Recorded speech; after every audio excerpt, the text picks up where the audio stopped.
Hello, a very warm welcome to everyone. Good morning, good afternoon, and good evening, wherever you are. Thanks for joining today's Fireside Chat. We will give a couple of minutes to folks to join in.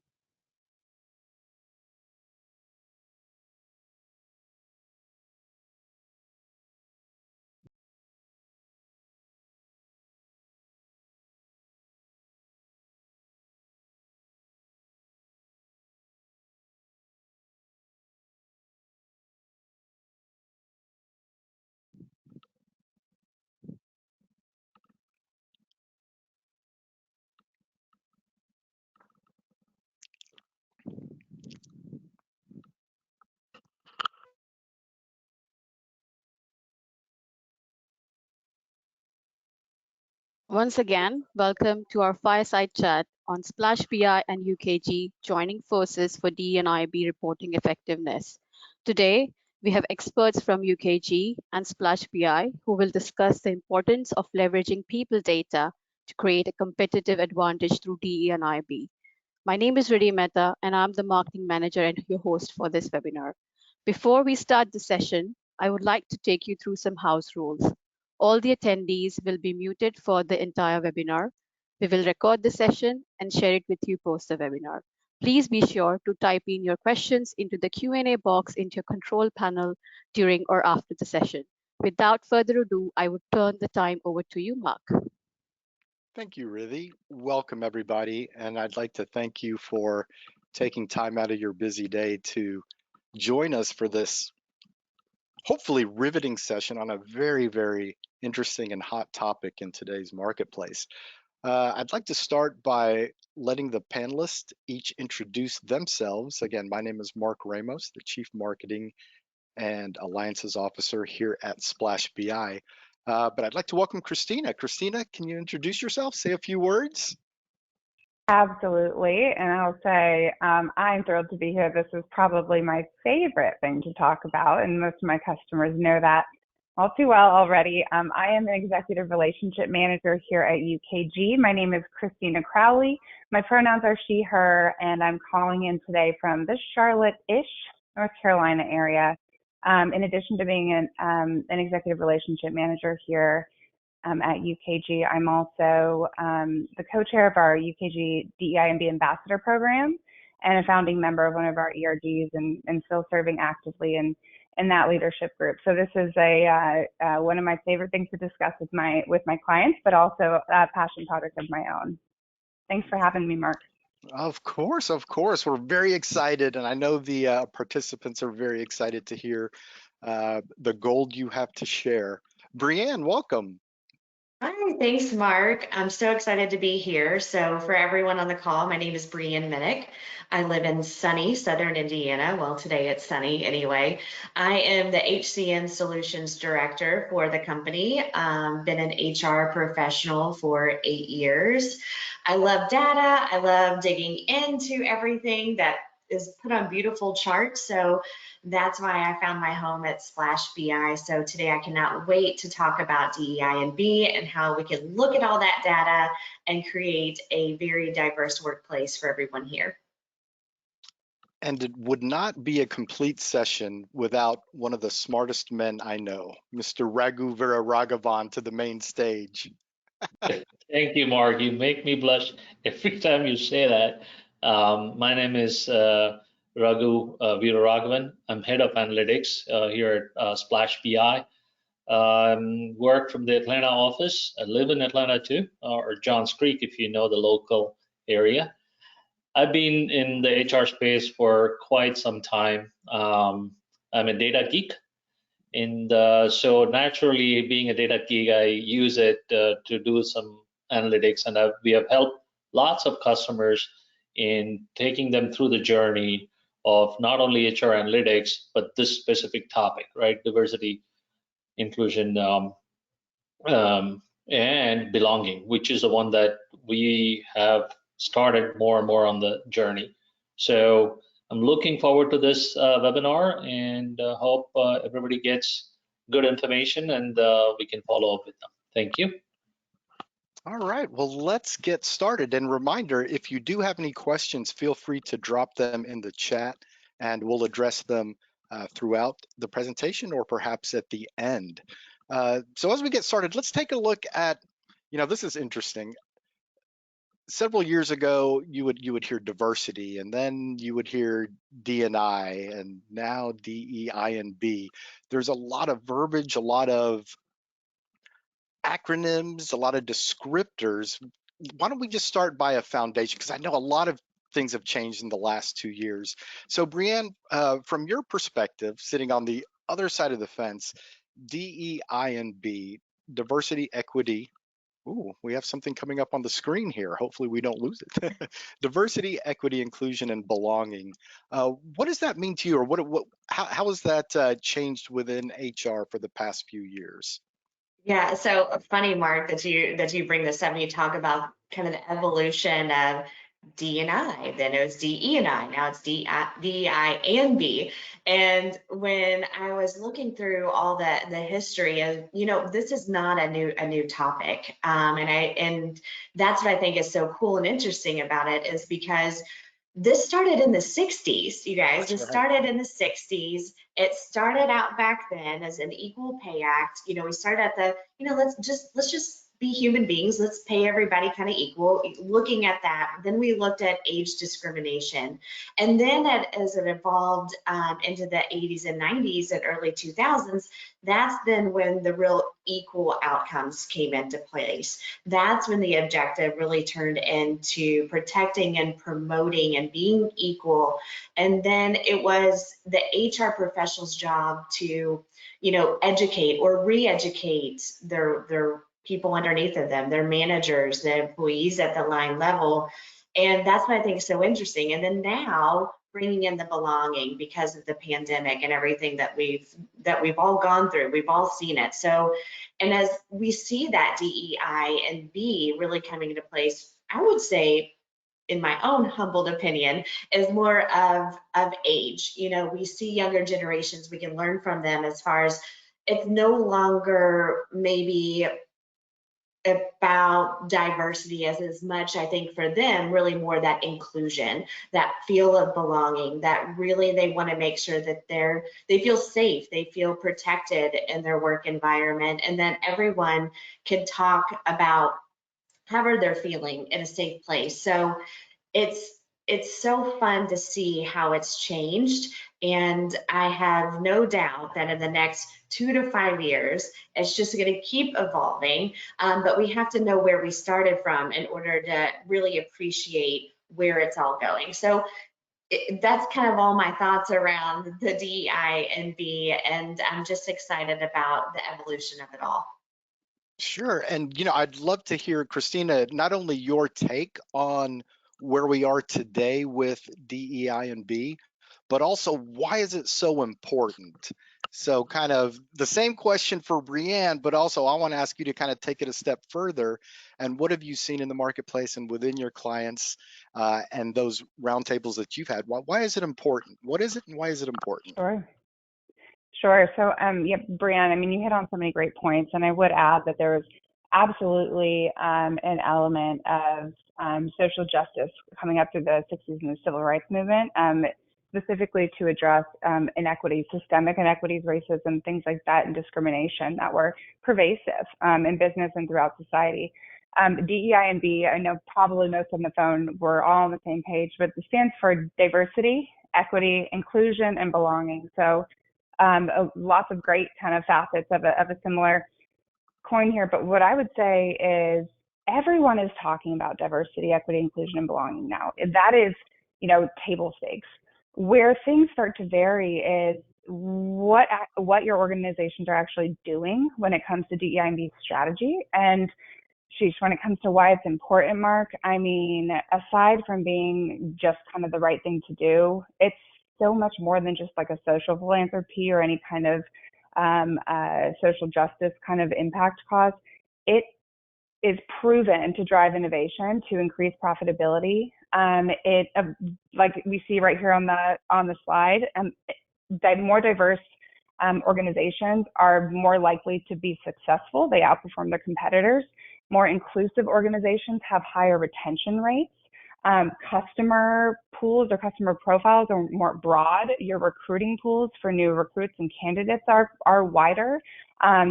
Generally speaking, it is good business. It's good business practice. So if it being the right thing to do and kind of boosting creativity and making everybody feel better about being part of your organization isn't enough to make you interested, there's also lots of data and research to suggest that it's going to be, critically important in your success, driving profitability for an organization.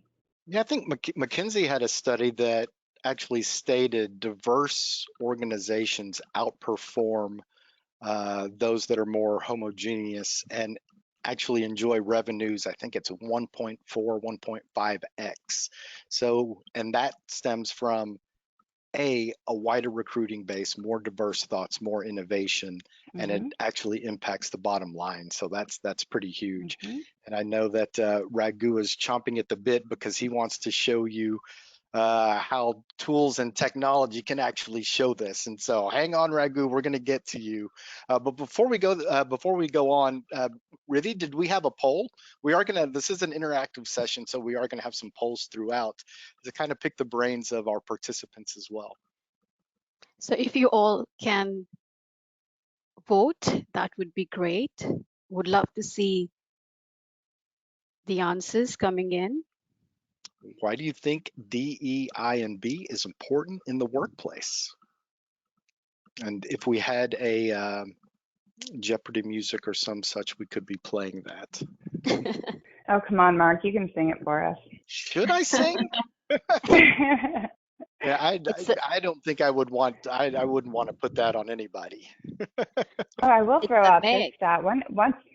Something that I thought was really interesting, or a way that they kind of frame up DEI&B is diversity is kind of just, how we show up, and our diversity can range from like our race, our gender, our ability, age, location, how, think there's invisible, disabilities, personality types, learning styles, all of these different things that contribute to diversity. And that's kind of things that are just about us, our demographic kind of makeup. But I saw a statistic that said something about ability, which really reframed this in my mind. So much of the time we end up talking about race, gender, the things that we can see, and even like physical abilities or disabilities. But I saw a stat that said over 15% of the global population identifies as having a disability of some kind. And that is, and you think about that as like a minority, but like 15% of the whole, population, like that's huge. That's not an insignificant amount of folks that you're going to have to think about, make accommodations for, like reason of like think around. So I just wanted to just share that. That was an eye-opening kind of statistic. So everyone, we have amazing results. So 39% of the people said fosters innovation and creativity. 28%, it's a tie between, option A and C, more comprehensive talent pool and drives productivity and profitability.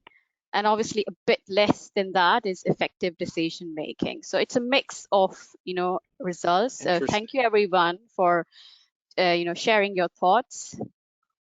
Like Christina said, it's not a one size fits all. I think it moves the needle for different folks depending on their objectives and their strategy.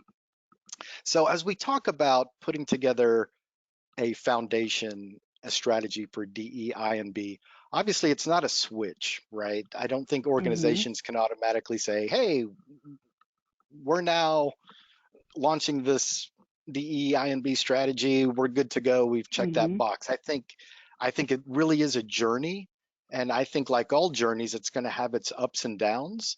So let's take some time, Christina and maybe Ragu, let's talk about some of the challenges that organizations may face or they should consider as they start or they're on the journey. Christina? Yeah, well, one of the things that I like to say is everyone's already on the journey. Whether or not you like to think that you're on it one way or another. It's just like culture, your strategy. Like even if you're not thinking about it, it's like passive, right? It's happening, something you're interacting with it in one way or another. I would say there's a variety of different kind of flavors, I guess, of challenge that I hear when I'm talking to my clients and that I've kind of experienced working alongside them. I would say that DEI&B strategy is not a single program. It's not 1 month a year. It's not an initiative. It's something that organizations should be doing all the time. It's evolving and growing. It's going to react to the nature of where you are in your journey as a company.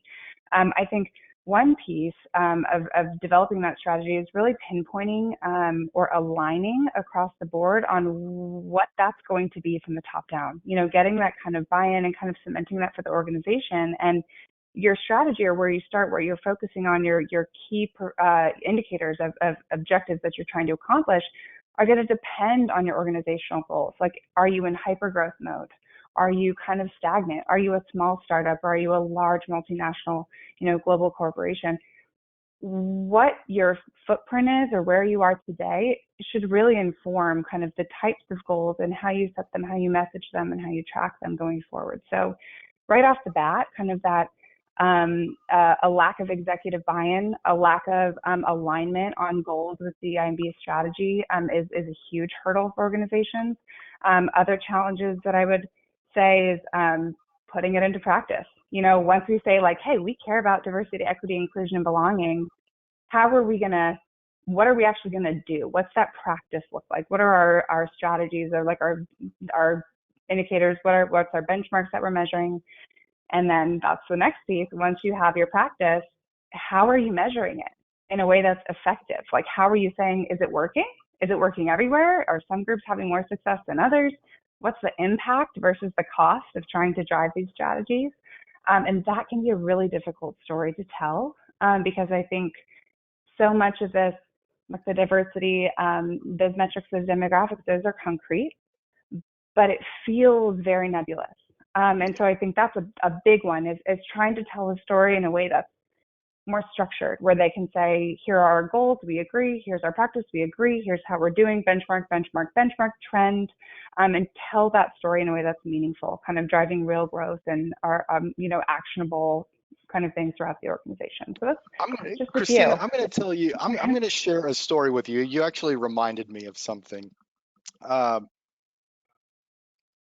Way back when, so I've been doing this for about 2 decades, and one of my favorite things that I've ever gone through was, and which I love, is the creativity of websites, right? Whether it's a corporate website, revamping, lifting. I'm going to tell you about a challenge. I'm going to tell you about a hurdle. I love hiring folks in marketing that are not traditional marketers. Folks that come to us by way of hospitality, restaurants, bartenders, waiters, waitstaff, servers, or from retail.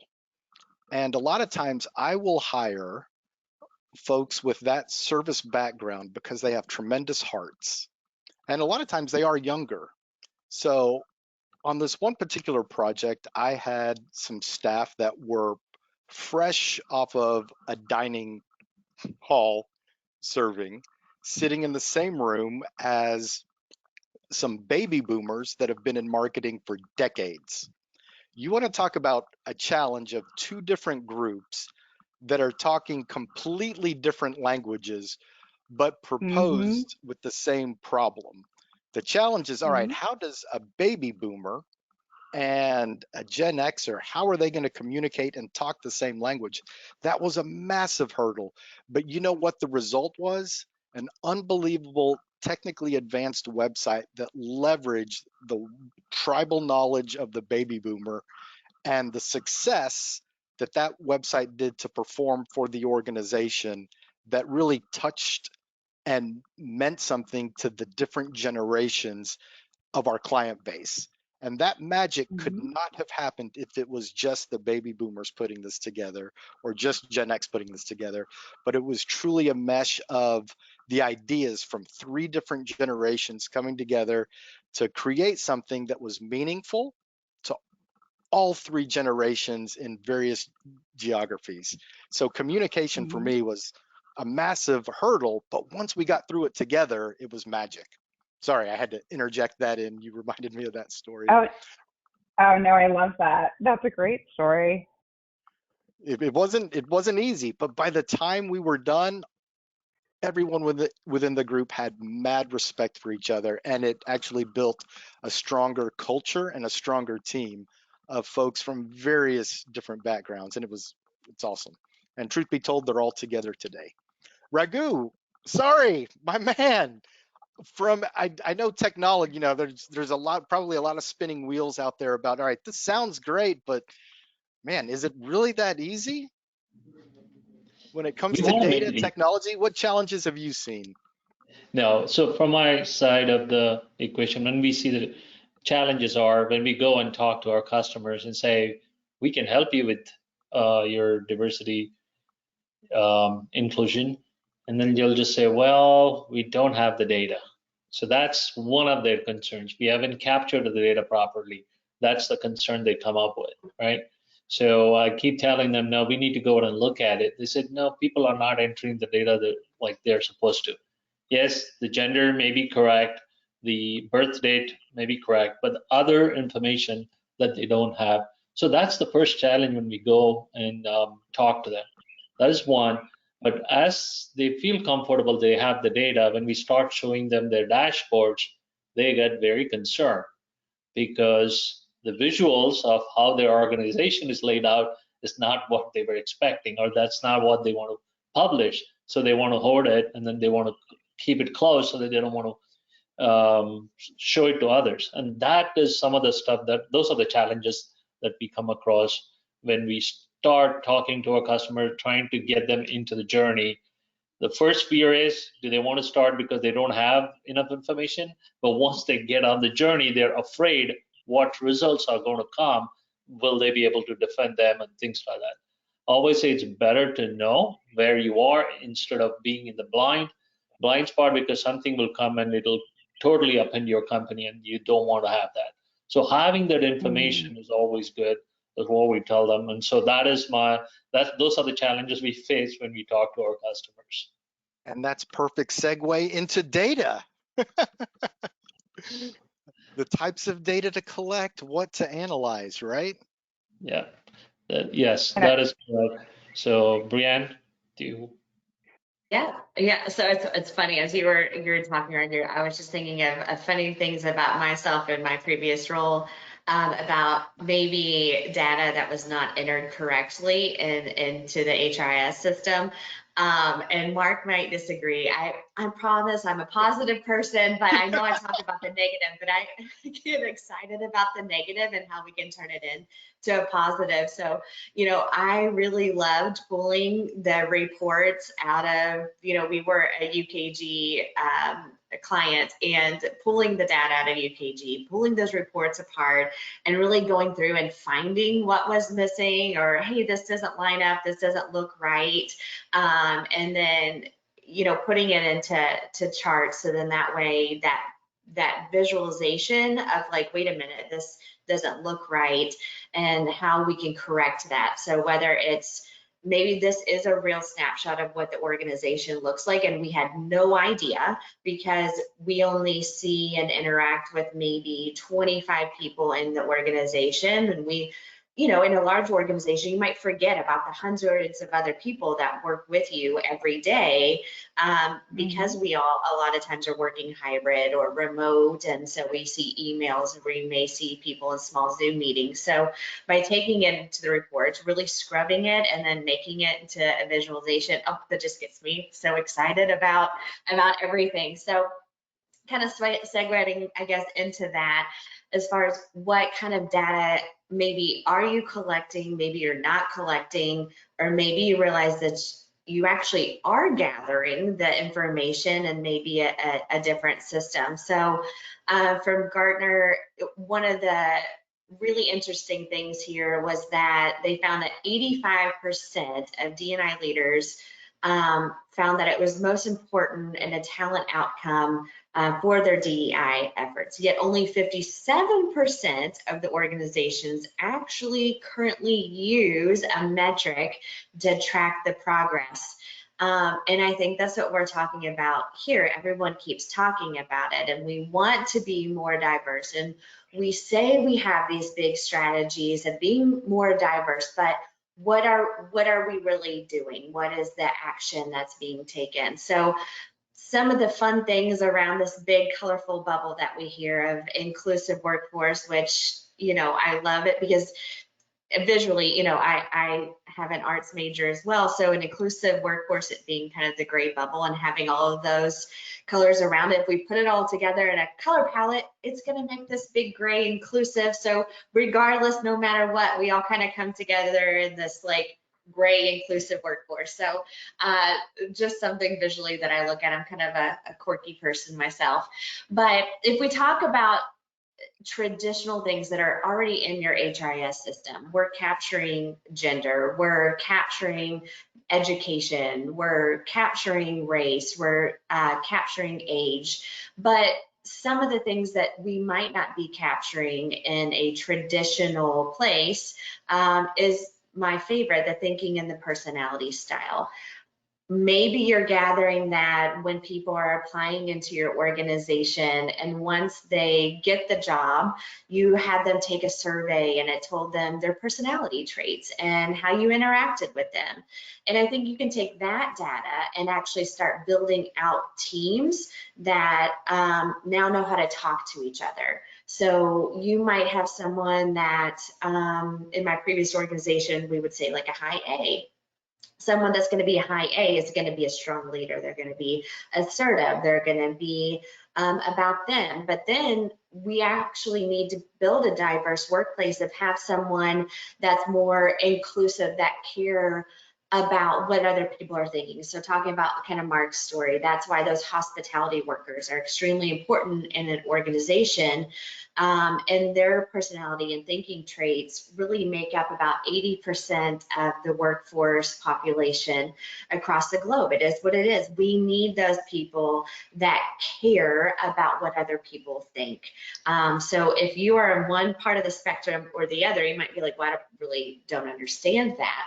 But it has to go together. You can't have everybody in this same bubble over here and then someone different over here. It takes a mix of both. And that's the same about everything that's on here, to bring awareness to diversity, to make sure everyone feels included. Because if we only stayed in our own little bubble of culture, we would never learn about what else is going on in the world. We would never, I can speak on part of an HR professional, we would only be highlighting holidays that would only be for me as a white female born in Southern Indiana, very traditional background. We would only be celebrating those things. But I think that's what the beauty is of highlighting and really capturing the data of your workforce, is being able to celebrate all the cultures, all the diversity in the workforce. And we really are learning from each other because there's great things in the world. And the only way we can talk about it is by capturing what is out there in your current workforce, what's out in the world, and bringing that information all in and celebrating everybody, even different disabilities. We have so much to learn about disabilities. What Christina was talking about earlier, about 15% of people are disabled. That is interesting and cool to me. What are those disabilities? And by capturing that too, we can learn about it. How can we make those people feel included? What can we learn from them?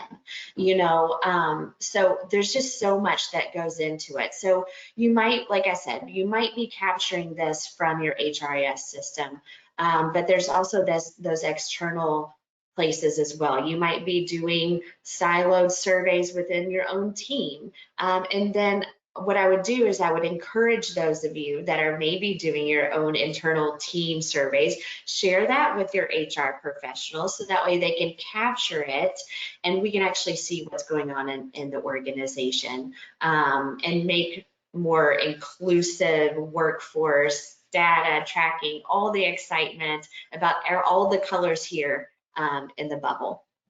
Christina, I want to jump in. I want to jump in here. The last slide actually got me thinking, and Brianne, again, so many great points. And I just want to say, I hear all the time people say, like, we don't have the data, or we don't, have this, or We don't, and what they need to say is they don't have the data to tell the story that they want to tell, right? The data is there. We're all using technologies and different systems for, different things. And I want to challenge folks to think outside of just their demographic data. What you see here is like, that's the diverse mix. When it comes to evaluating where you currently stand, with your DEI&B strategy, how effective it is, you have to look at things that are broader than just the diverse makeup of your organization. You have to look at the practices that are going on when it comes to recruiting, talent acquisition, professional development, access to training. Are there major disparities when you break that down by these different groups?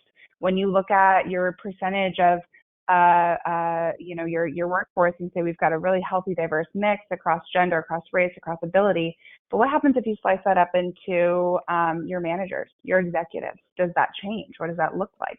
That might be a real big spotlight on equity disparities, that you're not providing opportunities to these people, that maybe you have some racial or gender kind of breakdowns that are dangerous, that are threatening, that are problems lying in wait. Or just missed opportunities to kind of be the best company, the most diverse, productive company that you can be. When it comes to inclusion, I know, Brianne, you mentioned that also. I think that there's an element here about how employees feel. Diversity is, like I said, how we show up. Equity is a kind of sameness, or like the level of opportunity afforded to folks of different backgrounds or else. And then inclusion is kind of being welcomed in and drawn in to participate. And then that belonging is that like sense of ownership. And that's kind of when it's like they've been invited in, offered a seat at the table, encouraged to sit down. The belonging is like you feel comfortable there. It's not you're sitting at your in-laws dinner table for the first time and you're on your P's and Q's. It's like you're really at home. You're with your family, that sense of ease and, exhale.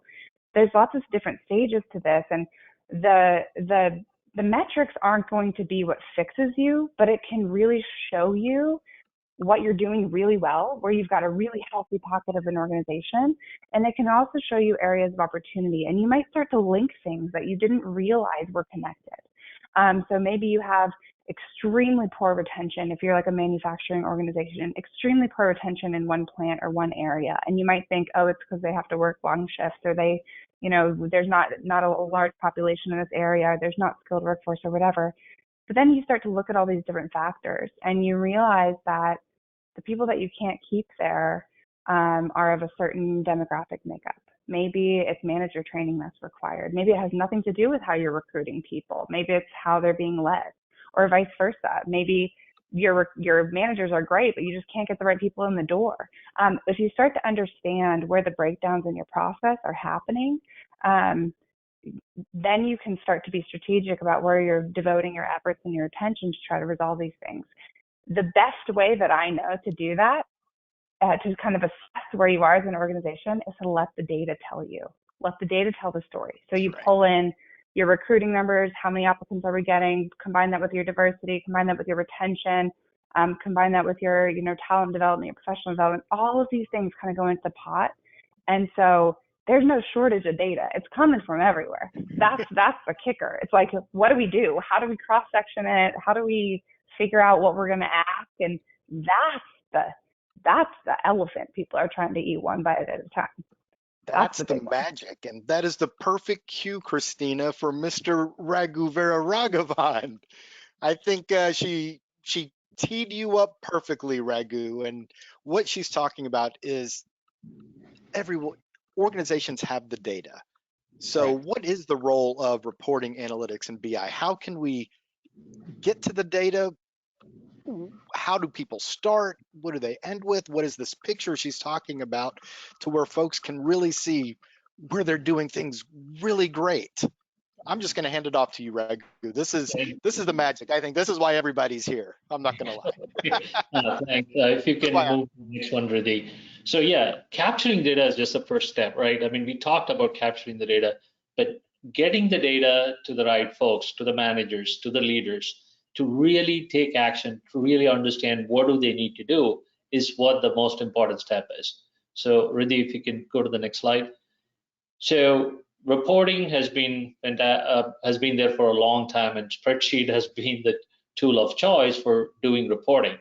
That gives you all the data elements that we talked about, right? I mean, like Christina and Brianne said, these are all the important that we need to capture. So now in a report, it gives you all of that information.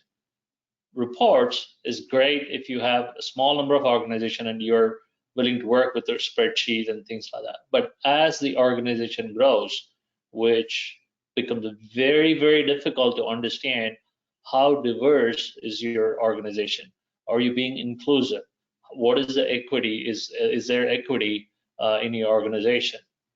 So those things get very, very difficult to address. So here's a simple transition from reporting. You can get into analytics. And with analytics, you get a bird's eye view, because that is really important when you start making decisions, because you're not looking at individual cases, but you need to make decisions based on bird's eye view, because it's, I mean, when you have 2,000, 5,000 employee organization, it gets very, very difficult to be looking at individual data elements.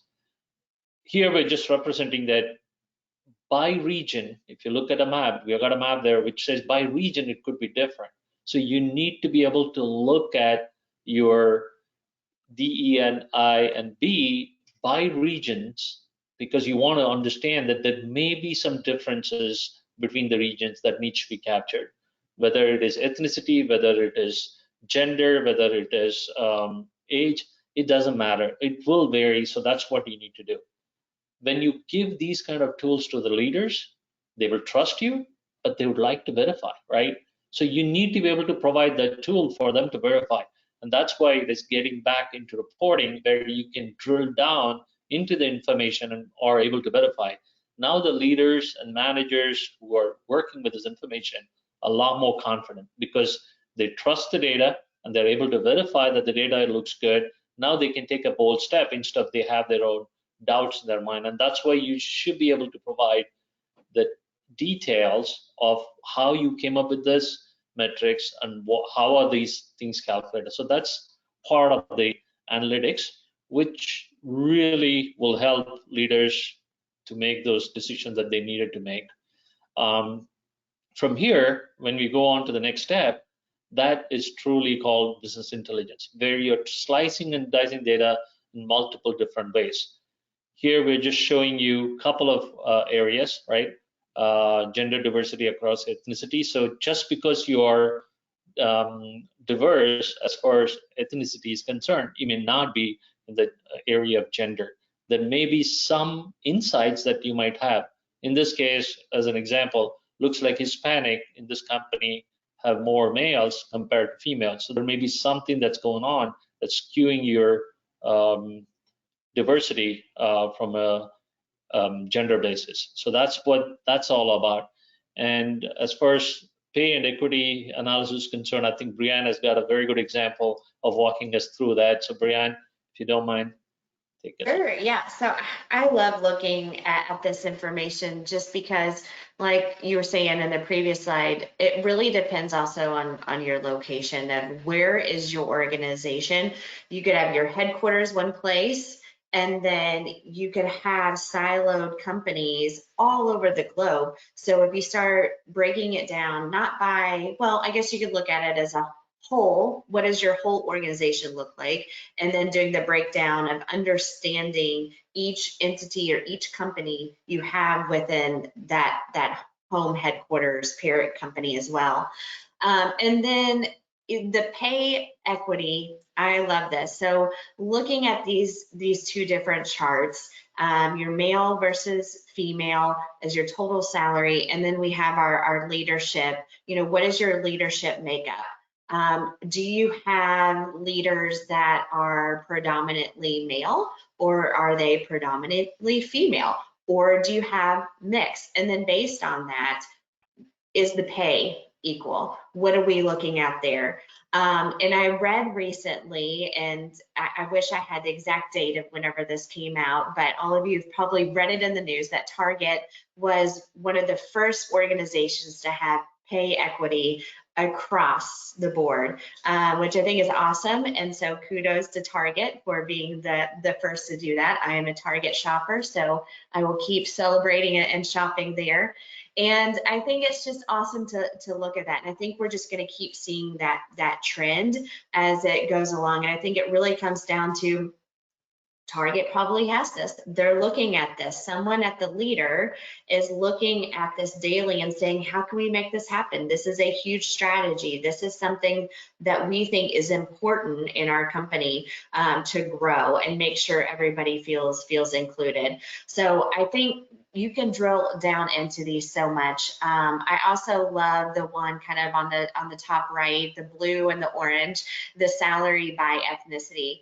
And what we're looking at here is that by ethnicity, we have the very top chart. So you have your line describing all this, everybody. So you have your line that goes all the way to the top, kind of a T. So that is the high pay scale within the ethnicity. And then you have your bottom out scale. So you have the top and the low.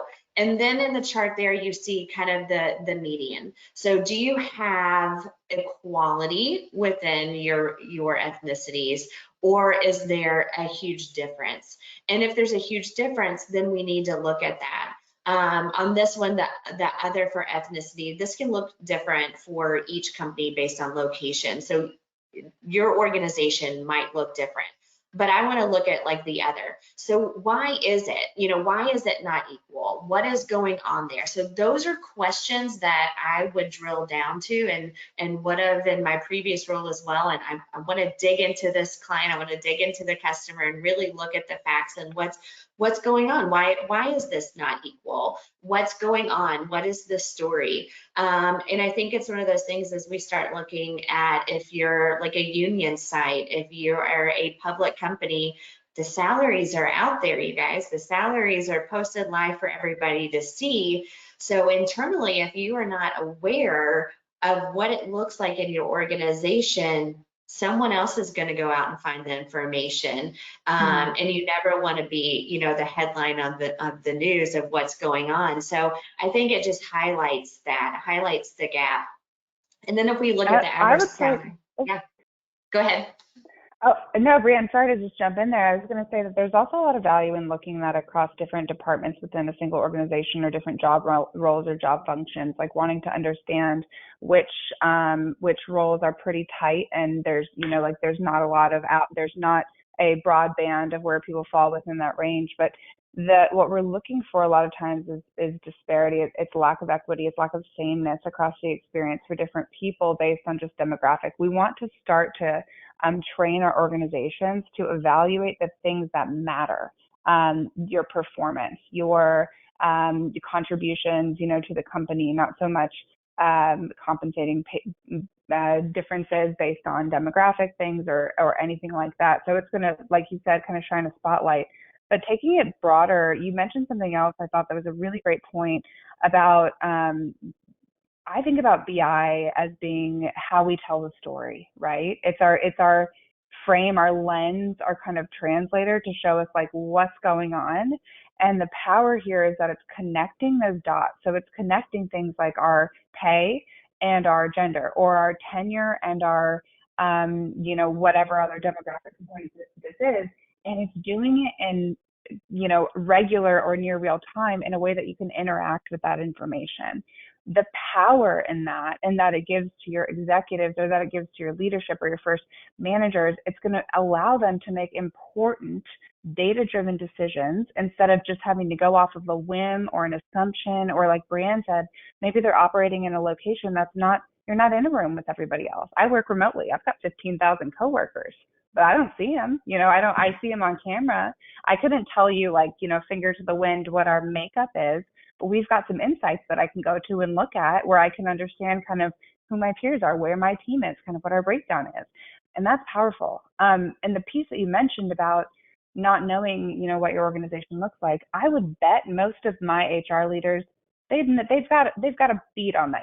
They've got the pulse on what's happening in their organization, at least kind of to a better degree than most folks. But DEI&B strategy is not something that is owned and operated just by people with a DEI&B in their title. every single manager has an obligation here. And by using these kind of tools, like what we're looking at, you give them the ability to know this, and instead of just go on a whim, and it's not just on the back of HR to keep everybody kind of in the loop on it all the time. I think there's a lot of power in this. That doesn't just depend on them kicking out an Excel spreadsheet and trying to figure out what questions to ask it.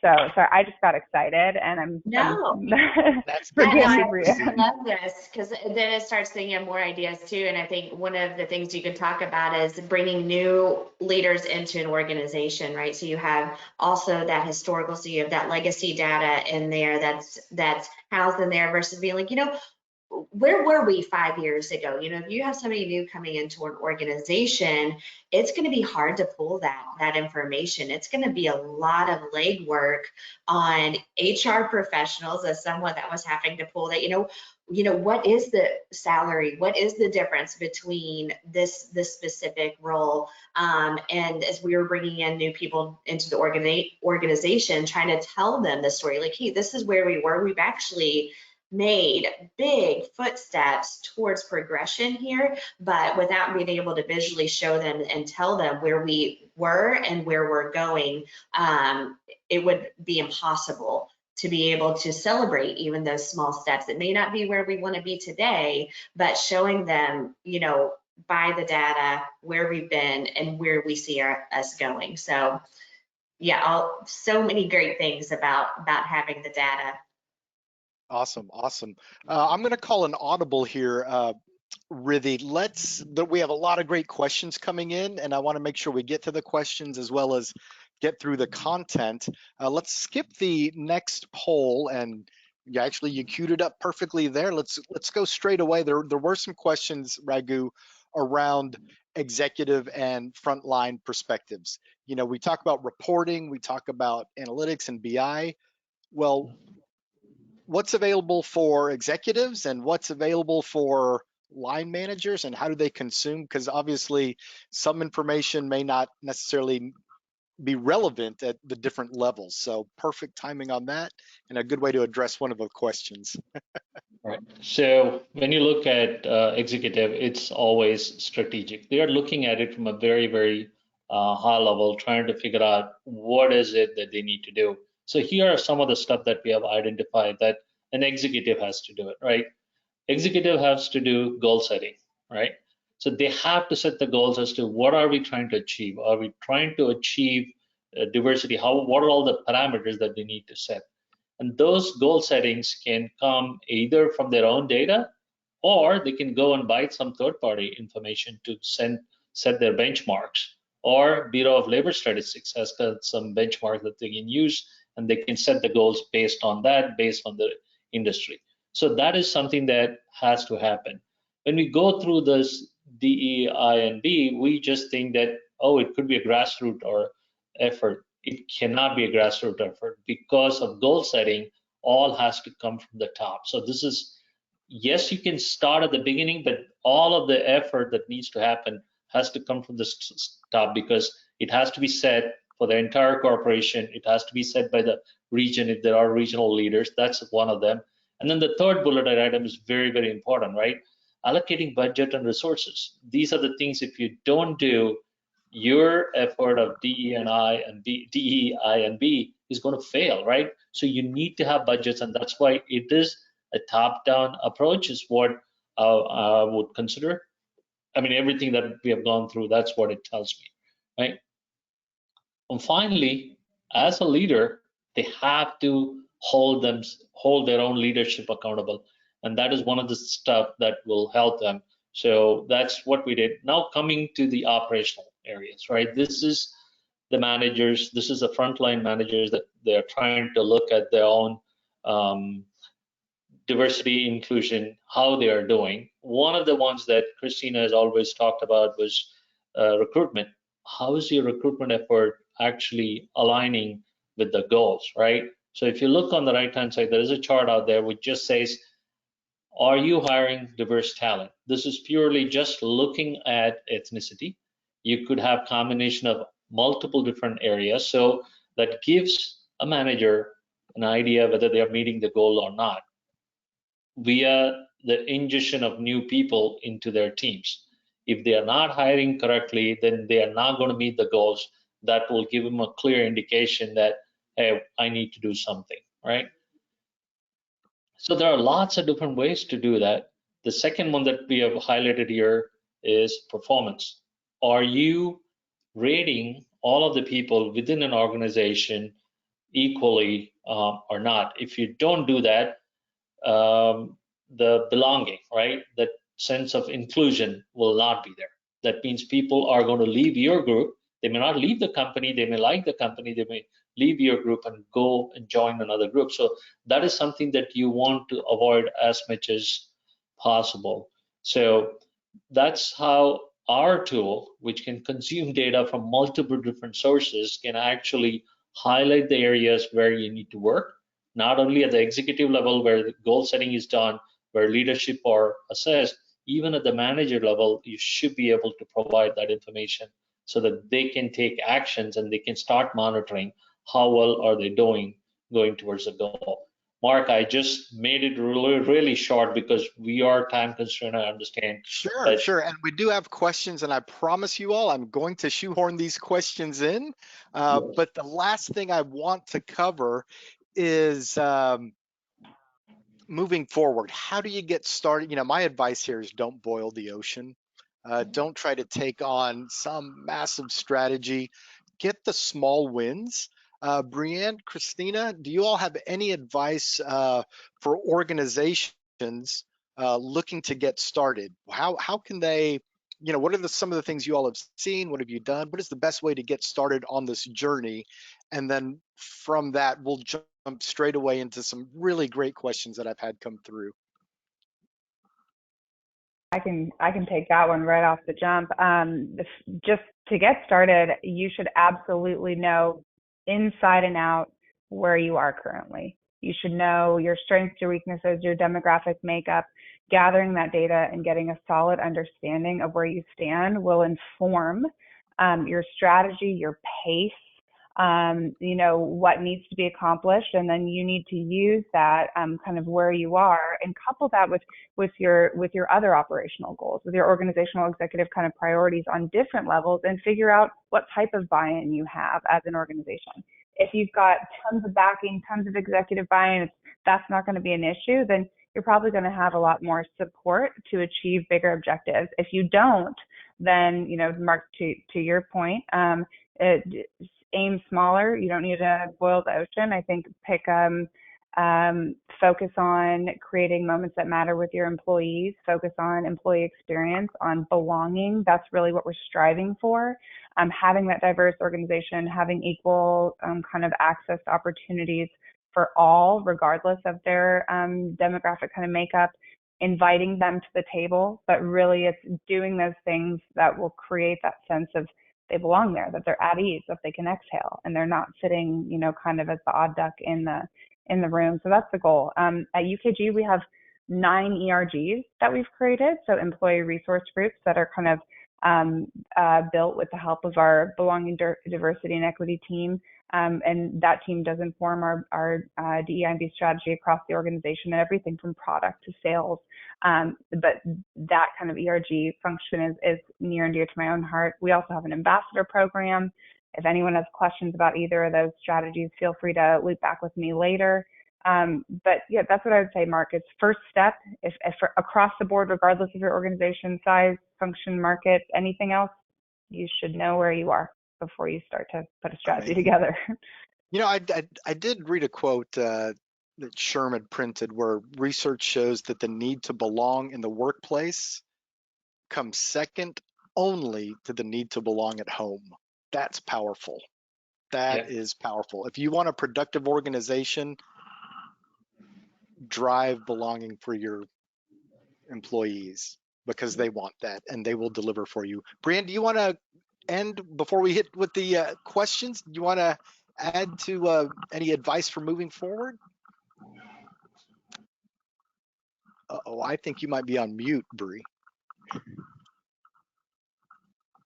Yes, I was talking to myself. That's okay. I do it all the time. First day. No, I was just gonna, echo what Christina was saying. Just start somewhere. Get your data, get your facts, because you can't start from nothing. And just reminding you that you're probably already capturing it other places. So you don't have to think about your traditional HRIS system. You can think about, oh wait, we have a learning and development tool and we've never really pulled the data from there. Or you can look at your annual survey that you took in 2022 to now start building that strategy for 2023. And it's never too late to start either. So don't say and push it off. We're already, getting into Q2 of 2023, and it's not too late to go ahead and start putting some strategies in place, and make it a great rest of the year and a successful 2024. Just keep building on it. Awesome. So Rithi, you can go ahead and put up the last slide with our contact information if any of you would like to reach out. But I do want to get to a couple of these questions. We have 5 minutes left. I'm just going to ask the questions. I will let you all decide who gets to answer. About that. I don't want to be that person that calls. This is a really long question. I'm going to shorten it a bit, but basically, for global organizations where the culture is more of assimilation as opposed to diversification, how can you get the trust of some of the global locations to where employees want to put in their information about themselves, their diversity and so forth? And how do you get leadership buy-in when that's not necessarily a goal? So at the highest level, it's not a priority, and therefore kind of trickling down all the way to HR and the recruiting, folks aren't necessarily putting their information in. So then you're really starting with almost zero data. Christina? How about that? Thanks for not calling on me, Mark. No, I appreciate that. No, I would say, just for starters, this is the question that I get a lot. I work with large global companies, and there's differing strategies on this, and a lot of it depends on their objectives and the type of data that they're after. At baseline, you are absolutely going to have to consider your messaging when it comes to DEI&B strategy and how that shows up with different people. And that could be based on any of the factors that we've already discussed, how you're messaging your strategy towards frontline workers versus desk workforce, but also based on geographies and cultural differences.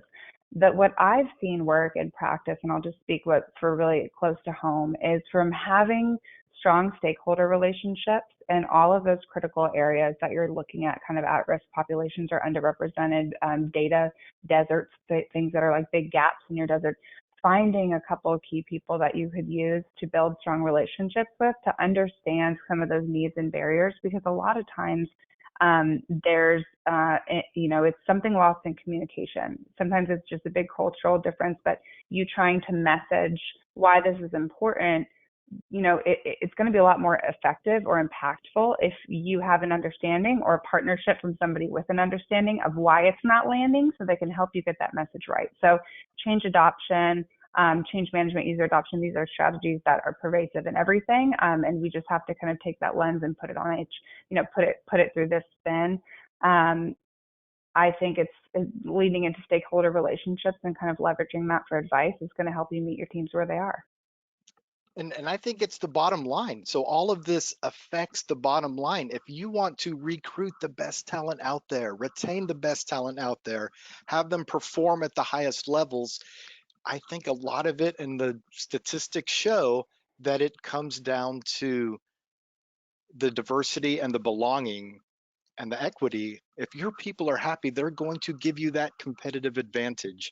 So that's kind of my take at the heart. And then also, Ragu, for you and for Brianne, is so anybody having pricing questions on pricing and all of that, feel free to reach out to any of us. We're happy to have those discussions.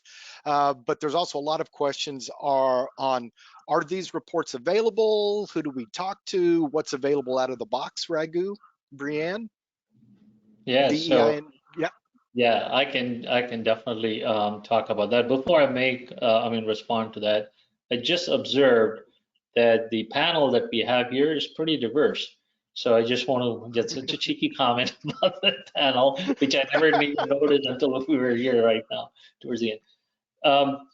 As far as DEI&B, we have all of the charts that we saw, which clearly helped our customers with getting this strategy up and running and working through that. So that means we have enough analytics and BI that you can take and start your journey. It will take you through the journey much quicker than you starting from scratch, because we have got 800 plus KPIs and metrics that comes out of the box, and probably 200 of them is focused on DEI&B. So you can take that route. And sometimes when you don't have the data, you don't need to worry about it, because we understand what kind of data you need. We can help you through the process. If you have it whether in a spreadsheet, or you have it in 2 different systems, or it is in somebody's desktop that needs to be extracted, we can get the data and put them together and give you that story that'll help you make the transition to be a truly diverse organization. Brianne? Yeah, no, I was just going to say it's ready now. We're ready now There's to the start ender. looking at the data. So now, it's ready now. If you want to learn more, contact your ERM. Feel free to reach out to us. We're in this together, and we're here to make your workplace a better, safer, more belonging place for your employees.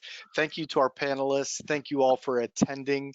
We had a lot of fun, and look forward to part 2 of this. We're going to do it again sometime. You guys enjoy. Take care. Thank you, Riddhi. Thank you. Bye. Thanks for having me. Have a good one, everybody. Take care.